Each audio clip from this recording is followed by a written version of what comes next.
ఇంద్రలోక భవనాన్ని ఈడ్చుకొచ్చి గదిలో మార్చి మళ్ళీ కట్టారో ఏమో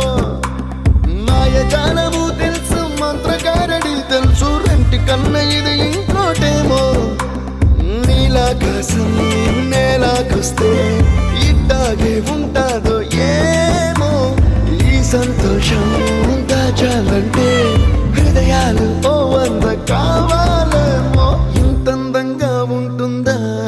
ఈ లోకం ఇన్నాళ్ళు ఈ మనసుకి తెలియాలేదే పాపం